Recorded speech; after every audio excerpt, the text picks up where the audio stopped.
Hello everyone, thanks for coming back to the channel. The title for today's video is Why I Stopped Using Quotes in My Marketing. Keep watching and I'll give you my thoughts after the break.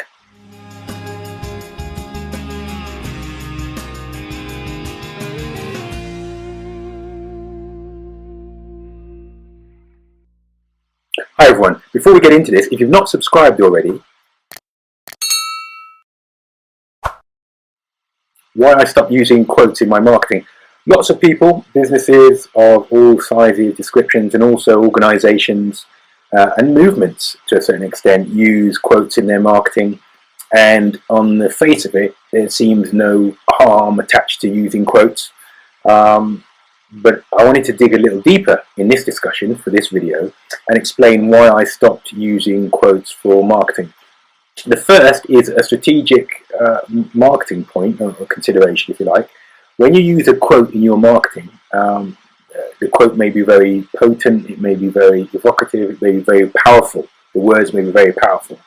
But when people think of the quote, they're going to think of the person who made the quote, obviously the original source of that form of word, that sentence, that paragraph, rather than your business or your organization. So as soon as you start using a quote from someone, whether that's by a famous author or famous actor or a sports person, people start to think about the sports person, the actor, the politician, the freedom fighter, rather than thinking about your business or your organization. So straight away you're distracting attention from yourself, your organization, your company's mission, to the person who made the quote. You cannot brand yourself with a quote from somebody else. It speaks volumes about the person who uttered the quote, and the context may be very important as well. But what it does for your business or your organization is not a great deal, because people are thinking about the quote rather than thinking about you as an individual or your company or your organization. So the first point is you cannot brand yourself using quotes. If you've been a subscriber of my channel for a long time, you'll know that I used to have a series, Quotations for Life, and I took some influential quotes or some important quotes to me personally and showed how they'd affected the way I led my life or trying to lead my life. And so I did a whole series of those one summer. And that's great and that's good for inspiration, but I'm guessing that most of you are not in the business of inspiration. You're not just motivational people. You are people who run businesses and organizations. And if you're not doing so, you want to do so. If that's the case, you cannot brand yourself or your organization using quotes from other people.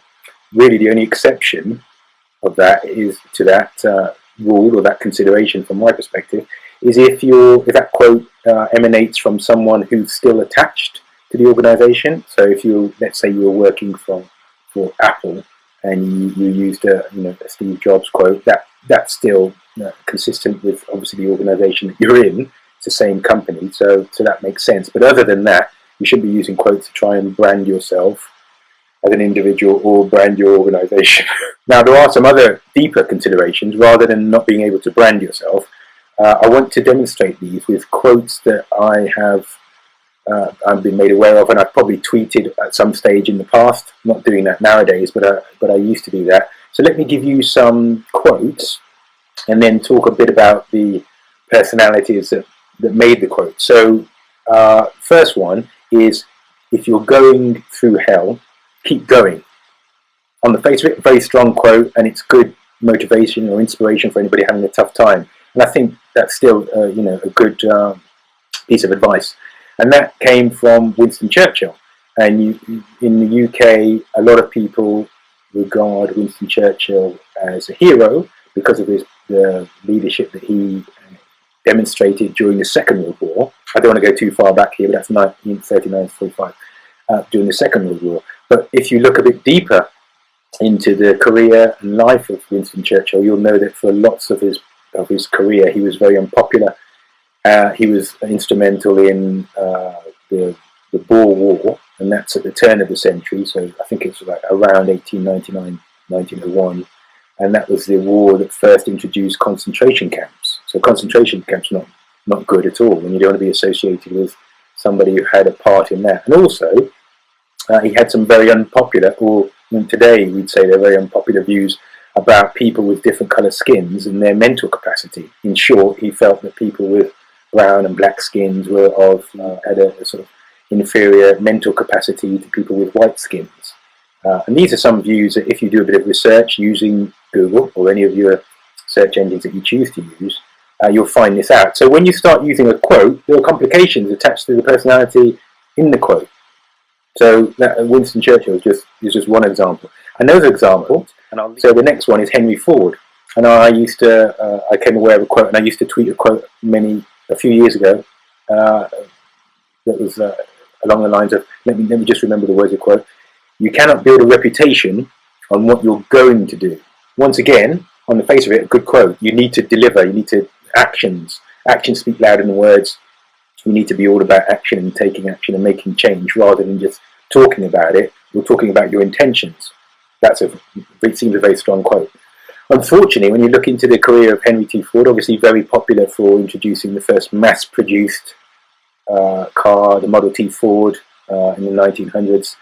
That's a great achievement. But unfortunately, similar to Winston Churchill, he had some very unpopular views, and he was anti-Semitic.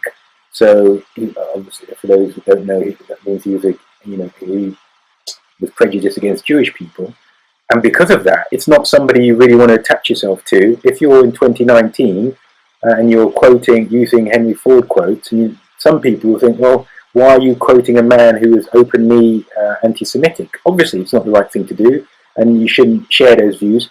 You probably don't share those views. You probably weren't aware. But this is one of the dangers, and what the reason for this video. It's one of the dangers of using quotes in your marketing, attaching yourself to people on a superficial level based on one quote from them, without researching their whole life or without understanding what their full contribution was and the views that they held during their lifetime. So those are two examples. I'm just going to give you one more example, because I think I'm demonstrating here that the complications or the dangers attached to using quotes in your marketing. So the third example is a more recent example, and that's the motivational speaker, Tony Robbins. So the quote from Tony Robbins is, "Successful people ask better questions, and as a result, they get better answers."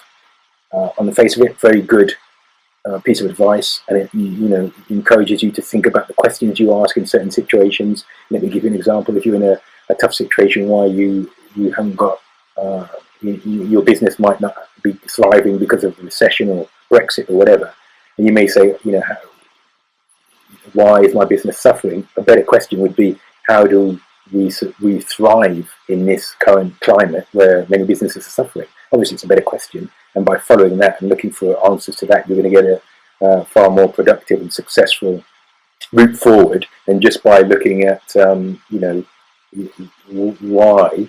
why you've got a problem. Look to the solution and how you can solve that problem. So that is a very good quote.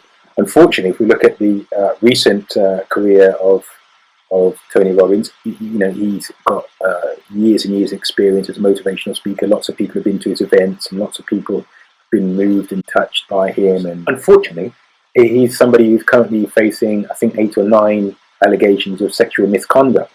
So, of course, that throws a whole different light on it. You don't want to be associated with somebody who has, this within their character, and it throws everything that you may believe about somebody into question. And once again, your company, your organization, you as an individual don't want to associate yourself with people who've got into situations like this. So it's very difficult and it's very complicated. You can't necessarily just pick a quote that answers the need or the, you may be searching for something of inspiration. You need to understand the individual, their context, and also what they're going through now. On this channel, I've completed a book review of Tony Robbins' book, Unleash the Giant Within, and it was a good book, and I've left that review up there, and I'm not going to remove it, but I don't tweet or post on social media any links to that review. So if people want to read it, they can do, and that's fine, but you have to reappraise your use of content, your use of quotes, when you realize there's new information and that changes your perspective. So those are the dangers that I see in using quotes in your marketing. You don't know always the context, and you don't know the entirety of that person's contribution to society and what they've said in other situations. So you should steer clear of them. Try and stay on strategic, and try and use the right communications, but don't attach yourself to these quotes by famous people which distract attention from your business, your individual, yourself, and your company or organisation. Anyway, so you want to keep the focus on your mission, what you're doing as an individual, what your organisation is doing, rather than using quotes. So I know this is perhaps a unique perspective, because I've not seen this anywhere else. It's just something I've felt for a while. It's complicated and difficult, and can be counterproductive using quotes in your marketing, because nobody remembers who tweeted the quote. Try and keep your marketing free of those, because you're not going to move your brand forward. Hope this has been useful to you. Thanks for watching all the way through. I look forward to speaking to you in the next video. If you've not subscribed already, if you've liked this video, please give me a like. Click on one of the screenshots to watch another video, and I look forward to speaking to you next time. Bye bye.